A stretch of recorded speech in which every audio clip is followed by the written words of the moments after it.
लेकिन इसका short form में होता है इंडिया। इंडिया सब परिवारवाद के लोगों ने मिलकर बनाया है।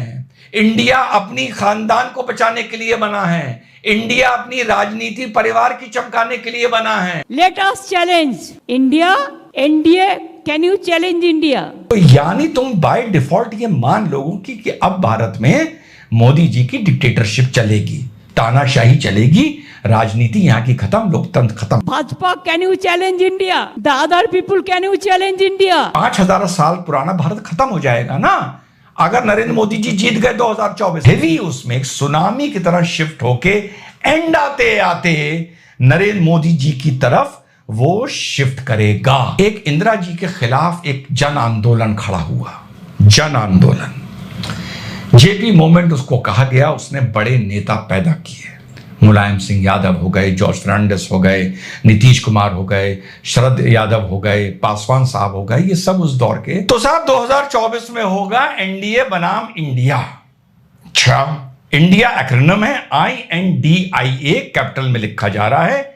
इंडिया इसको प्रोनाउंस किया जा रहा है, इंडिया बताया जा रहा है।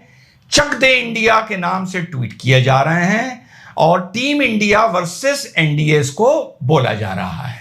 अच्छा है, सुनने में अच्छा नाम है, Indian national democratic inclusive alliance, यानी सबको साथ लेके चलना। सुना है राहुल गांधी जी ने ये नाम सोचा, अच्छी बात है, वो सोचते भी हैं, और ममता बनर्जी ने उसको प्रपोज किया। उधर जब बेंगलोर में ये मीटिंग चल रही थी विपक्ष की, जिसमें करीबन 26 घटक दल हैं, इधर भाजपा की दिल्ली में चल रही थी जिसमें करीबन 36 घटक दल हैं।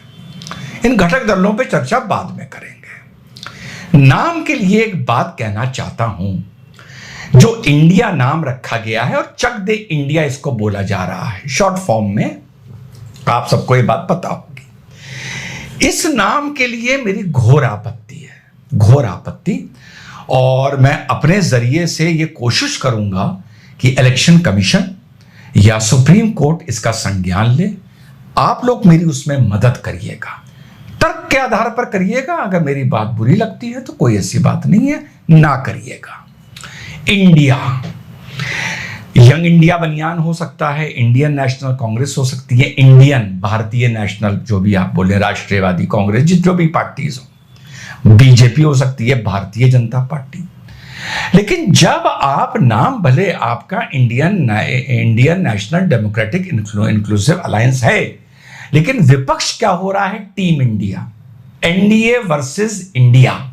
बात समझिएगा, इसका संदेश बहुत ही नकारात्मक जा सकता है, बहुत ही नकारात्मक, बहुत ही नेगेटिव जा सकता है। क्योंकि जब विपक्ष को शुभकामनाएं, जब विपक्ष ने ये चीज शुरू कर दी, बिल्कुल ओरिजिनल अपनी सोच आप लोगों तक पहुंचाना चाह रहा हूं, पसंद आए तो आगे पहुंचाइएगा। तो जब आपने खुद चक दे इंडिया, टीम इंडिया शुरू कर दिया, 26 घटक दल हैं, चुनाव में पकड़ लेते हैं 9-10 महीने हैं, 3 घटक दल टूट गए, इधर से उधर आ गए। हाँ, और 4-5 घटक दल ऐसे हैं जिन्होंने किसी भी, ना एनडीए ना INDIA, इसकी तरफ रुझान दिखाया है। दोनों मीटिंग में नहीं थे। एक तो अपना बीजू जनता दल हो गई, अकाली हो गए, अपना आपकी ममता ये हो गई, मायावती जी हो गई, KCR हो गए, और AIMIM। अब AIMIM की जली पड़ी है।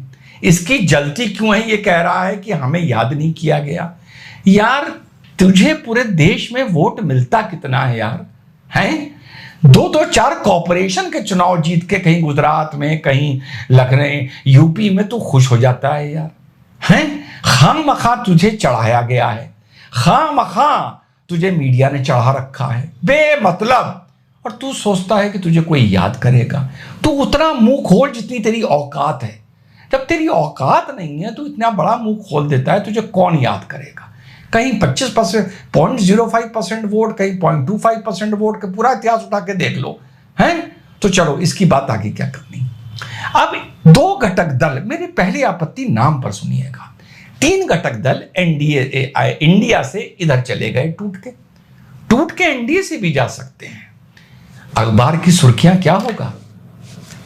इंडिया में टूट, यही होगा ना, क्योंकि इंडिया शुरू हो गया है। आप भी चक दे इंडिया बोल रहे हैं, टीम इंडिया बोल रहे हैं, तो इंडिया में टूट, जब कोई ऐसी खबर आएगी कि आपस में घटक दलों में कुछ मतभेद हैं, तो फिर क्या न्यूज बनेगी? इंडिया में फूट, यही न्यूज बनेगी ना। चुनाव हुए, शुभकामनाएं हैं विपक्ष को।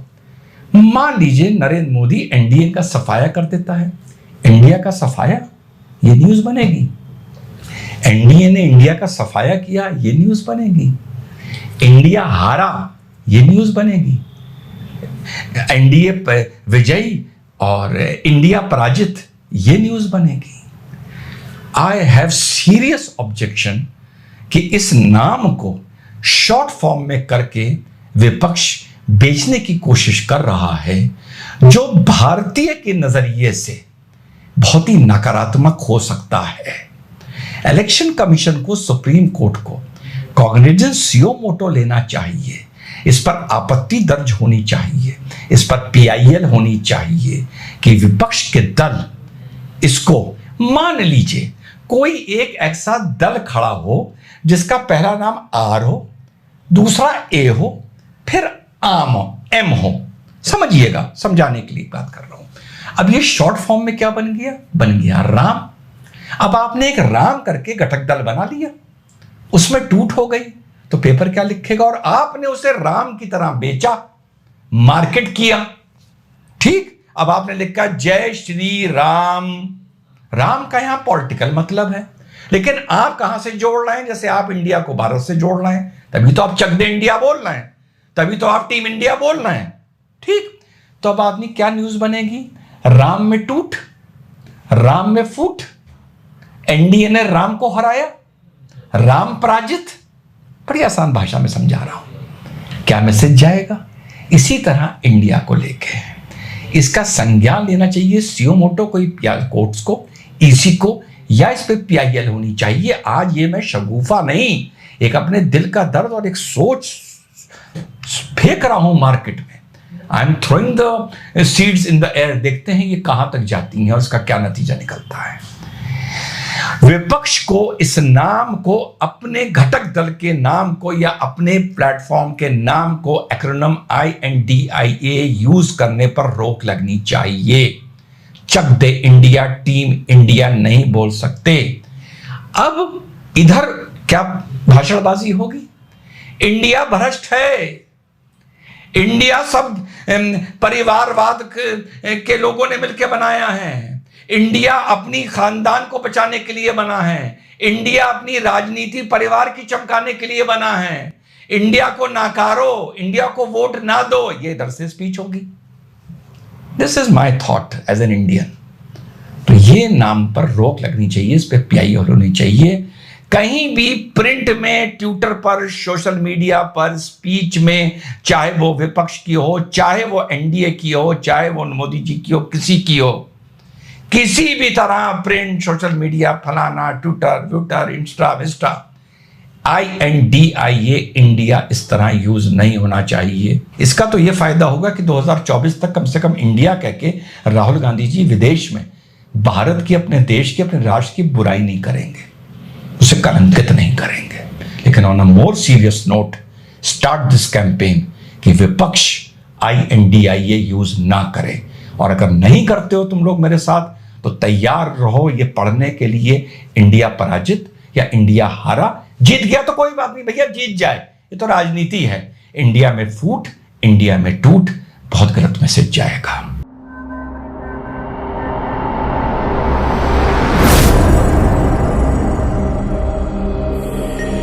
हेलो, नमस्कार, सत श्री अकाल, अस्सलाम वालेकुम। कैसे हैं मुसलमान भाइयों? दत्त तरह की गटर छापो। हाँ तो भाई, अब तो ये इंडिया का तो मैंने विश्लेषण किया। सबको शुभकामनाएं, मोदी जी को भी शुभकामनाएं और इस दल को भी शुभकामनाएं जो अपने को इंडिया के नाम से प्रसिद्ध कर रहा है या इंडिया के नाम से मार्केट कर रहा है। अपनी आपत्ति मैंने बना दी। इंस्टा पर मैं इसमें एक रील भी बनाऊंगा, अलग अलग जगह उसको अपलोड करूंगा, टैग करूंगा। मुझे किसी भी जगह इंडिया का नाम नहीं चाहिए विपक्ष के साथ, क्योंकि अगर विपक्ष हारता है लोग कहेंगे एनडीए ने इंडिया को हराया। ठीक, अब आगे चलते हैं।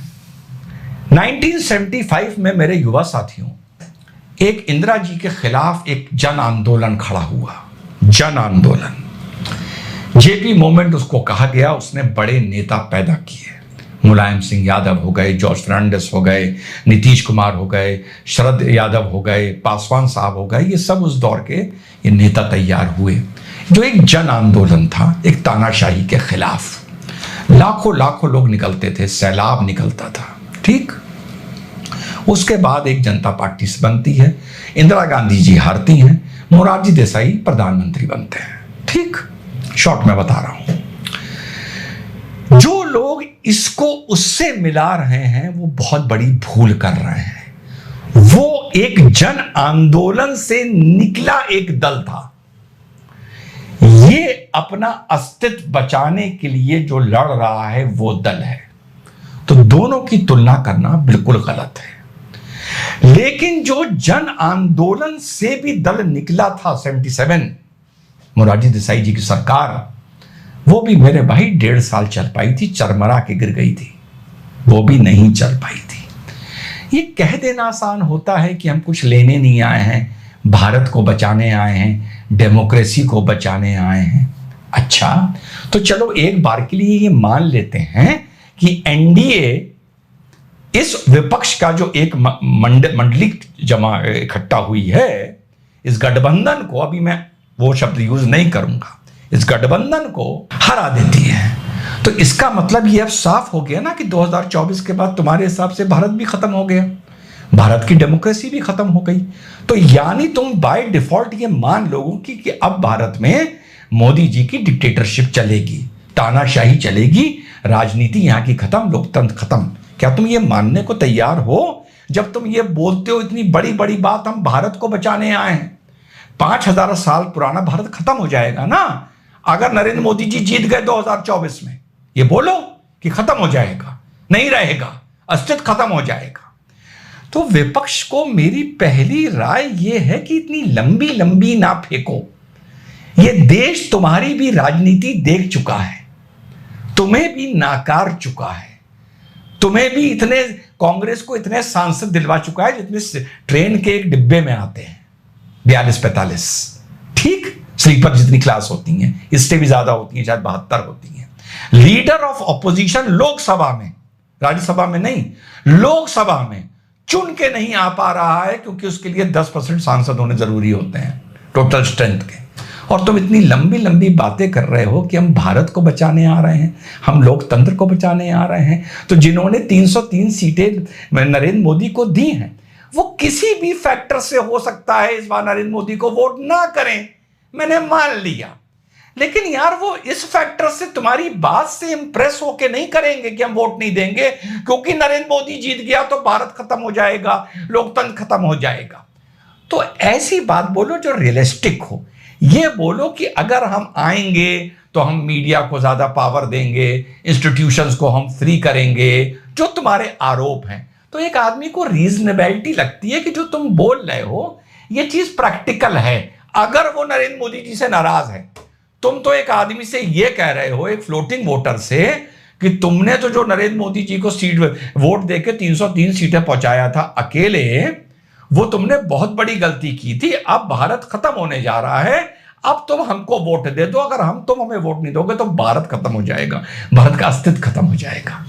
तो एक तो इतनी लंबी लंबी बातें ना करो, तुम कितना दूध के धुले हो ये दुनिया को मालूम है। मैं कहता हूं दूध का धूला कोई नेता नहीं होता। ठीक, जिस तरह मैं मानता हूं absolute honesty is a social fiction, ये मैंने ये वर्ड कॉइन किया है, absolute honesty is a social fiction. और दूसरा मैंने कॉइन किया है, कभी आपको इस्तेमाल करना हो, absolute truth is a social fiction. ये चीजें एब्सोल्यूट कभी नहीं हो सकती, कहीं ना कहीं कुछ अपवाद, एक्सेप्शन आदमी की सच्चाई और ईमानदारी में हमेशा होते हैं। पर फर्क ये होता है कि कौन गृहकट है, कौन जेबकट है, कौन लहमार है, कौन झपटमार है, कौन लुटेरा है, कौन डाकू है। तो जब जनता दूर से बैठकर दोनों दलों को देखेगी और कंपेयर करेगी, तो भले यहां पर 36 दल हैं, लेकिन उसकी शक्ल, उसकी जहन में भाजपा का कमल और नरेंद्र मोदी जी की शक्ल ही नजर आएगी उसको वोट डालते हुए। उसको वोट डालते हुए। वो इस पूरे 36 को एक ताकत मान के चल रहा है, भाजपा और नरेंद्र मोदी जी। ठीक, मैं एनडीए को वोट दूंगा, मैं INDIA को जाके वोट दूंगा, UPA को दूंगा, इस तरह कोई वोट नहीं डालता है। आदमी अपने नेता को वोट डालता है या उस पॉलिटिकल पार्टी को वोट डालता है जो उसके क्षेत्र में लड़ रही है।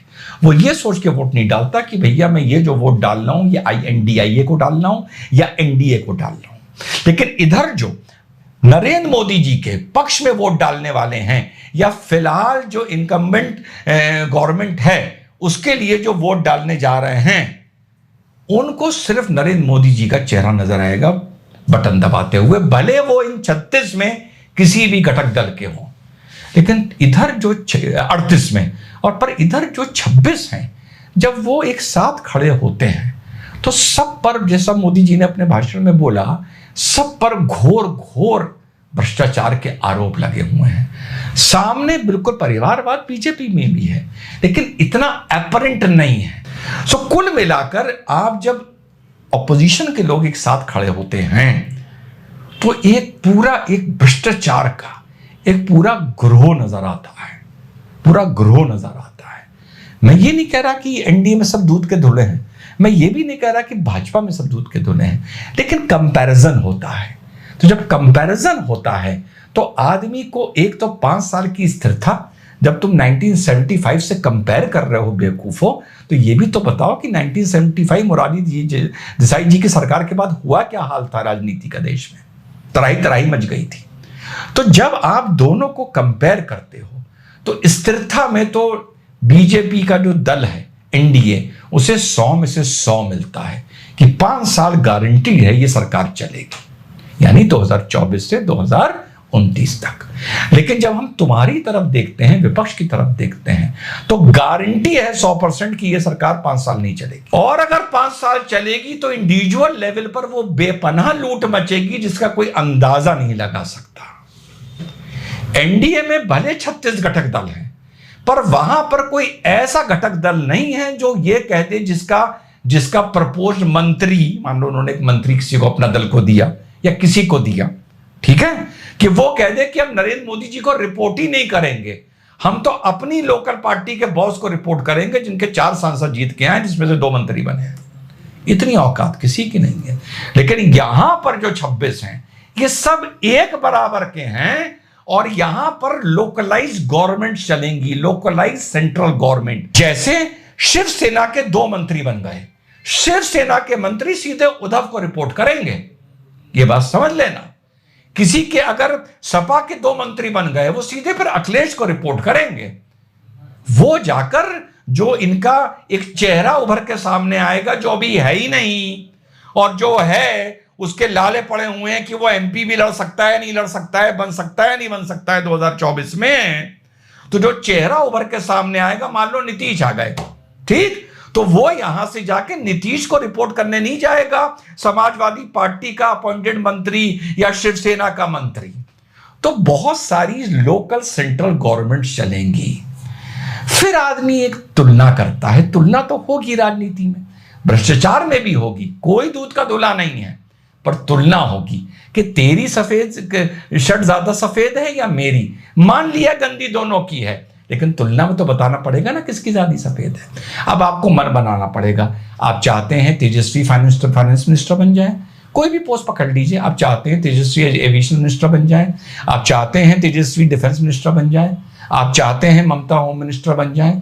ये एक आम वोटर वोट के टाइम इस चीज को देखेगा, आपस में तुलना करेगा, और जब तुलना करेगा पीएम फेस की वजह से और टावरिंग नरेंद्र मोदी की इमेज की वजह से बहुत बड़ा शिफ्ट, कोर वोटर सबको अपना अपना वोट देगा। सपा का कोर वोटर सपा को वोट देगा, टीएमसी का कोर वोटर टीएमसी को देगा, फलाना किसी को देगा, कोई किसी को देगा, भाजपा का भाजपा को देगा, सबका देगा। लेकिन जो फ्लोटिंग वोट होता है वो बहुत हैवी, उसमें एक सुनामी की तरह शिफ्ट होके एंड आते आते नरेंद्र मोदी जी की तरफ वो शिफ्ट करेगा। उसके बाद दुनिया को नजर आ रहा है कि आज तुम अलायंस करके बैठे हो, इंडिया नाम रख दिया है, कल को तुम ही इस इंडिया को तोड़ोगे तो क्या मैसेज जाएगा? वेस्ट बंगाल में सीपीआईएम, कांग्रेस और टीएमसी में कभी अलायंस हो सकता है विधानसभा चुनाव में? पंजाब में कांग्रेस में और आप में कभी अलायंस हो सकता है? तो इसी तरह साउथ में क्या कांग्रेस का इनके साथ जनरल लोकल इलेक्शन में नहीं हो सकता है, विधानसभा इलेक्शंस में? तो यह भी लोगों को नजर आएगा, यार ये खुद ही भारत इंडिया बना रहे हैं, चक दे इंडिया कह रहे हैं, टीम इंडिया कह रहे हैं, और खुद ही इंडिया को एक दिन जाकर तोड़ देंगे। तो मेरा यह मानना है, मैं अगर बिल्कुल इसको न्यूट्रल तरीके से देखूं, पहला मैंने बता दिया, नाम इंडिया नहीं होना चाहिए, बहुत नकारात्मक नाम होगा। अगर कोई टूट होती है या फूट होती है या ये हारते हैं, पराजय होती है, तो ये नहीं होना चाहिए। एनडीए वर्सेस इंडिया, कॉग्निजेंस जो मोटो लेना चाहिए इलेक्शन कमीशन को और सुप्रीम कोर्ट को, और उनको कहना चाहिए किसी भी प्रिंट, स्पीच वगैरह वगैरह आप इंडिया वर्ड यूज नहीं कर सकते। यंग इंडिया बनियान कर दो, इंडियन नेशनल कांग्रेस कर दो, भारतीय जनता पार्टी कर दो, आप ये नहीं कर सकते। और मैंने एग्जाम्पल आपका राम से बताया, कोई पॉलिटिकल पार्टी बन गई RAM, तो ये नहीं लिखा जा सकता राम पराजित, ये नहीं लिखा जाता, राम में फूट, राम में टूट, राम पिछड़ा, बहुत गलत मैसेज जाएगा। पहली मेरी ये लड़ाई है इस 2024 के पॉलिटिकल चुनाव से लेके आज शुरू कर रहा हूं अपने चैनल से और इंस्टा से और फेसबुक से, देखता हूं कि ये कहां तक जाती है, आपसे कहां तक इस लड़ाई को लेकर जाते हैं। दूसरा, इतने सारे फैक्टर्स बता दिए, कोर वोटर सबका सबको वोट डालेगा, मान लिया, बड़ा इंपॉर्टेंट चंक होता है कौन सा? फ्लोटिंग वोट का। ये सारे चेहरे, स्टेट में अलग राजनीति, राष्ट्र में अलग चार राजनीति, कौन इनका फाइनेंस बनेगा, कौन ये बनेगा, 1975 का उदाहरण वगैरह वगैरह, इधर स्थिरता है, इधर एक दबदबा है, जो जितना भी है, कोई चीज परफेक्ट नहीं होती, पर तुलना में इनसे बहुत ज्यादा है। अंतरराष्ट्रीय हो, आंतरिक सुरक्षा है, आतंकवाद है, जो भी है, इंटरनेशनल पॉलिटिक्स की डीलिंग है, डिप्लोमेसी है, मिलिट्री डेवलपमेंट है, बहुत से ऐसे फैक्टर हैं जो बड़ी हैवी इन्फ्लुएंस कर रहेंगे एक फ्लोटिंग वोट को एनडीए की तरफ आने के लिए। और हां, बहुत से ऐसे फैक्टर्स भी हैं जो एनडीए के वोटर को इन्फ्लुएंस करेंगे इधर से उधर जाने के लिए। लेकिन जब वो इधर से उधर जाके सर उठा के देखेगा और सामने वो ये 26 नेताओं की शक्ल देखेगा, तो मुझे लगता है उसमें से मान लो 100 टूट के जा रहे हैं, तो लास्ट मोमेंट पे 70 यू टर्न लेके या रिवर्स गियर लगा के, बैक गियर लगा के वापस एनडीए में आ जाएंगे। ये जो इतना हाई प्रोफाइल गठबंधन हुआ है, अभी मुझे ऐसा लग रहा है शायद भैया आगे जाके मैं गलत प्रूव हो जाऊंगा तो कह दूंगा भैया आइडिया नहीं था जनता के, the nerve of the nation का। मुझे ये लग रहा है जो इतना हाई प्रोफाइल इन लोगों ने गठबंधन किया और इंडिया और चक दे इंडिया और इनकी फोटोग्राफ्स आना और ये सब, बहुत हेविली ये एनडीए के नरेंद्र मोदी जी के फेवर में ये चीज जा रही है। और अगर आपका ये जो गठबंधन है विपक्ष का, ये इस बार चुनाव हारता है, तो तुम खुद ही कह रहे हो कि भारत खत्म हो जाएगा, डेमोक्रेसी खत्म हो जाएगी। कभी कभी मुंह की बोली बात सत्य हो जाती है। याद रखो, इतना सब ड्रामा करने के बाद भी अगर तुम्हारी पराजय जरा मजबूत कर दी नरेंद्र मोदी जी ने, तो हो सकता है ये डेमोक्रेसी को लेके, भारत को लेके तो नहीं, और जो तुम सोचते हो उसमें डेमोक्रेसी में भी, संविधान में भी और बहुत सी चीजों में भी आने वाले वक्त में, यानी अगर एनडीए जीतता है तो 2024 से 2029 के बीच में बहुत से बदलाव मुझे नजर आ रहे हैं। जय हिंद, वंदे मातरम, खुदा हाफिज।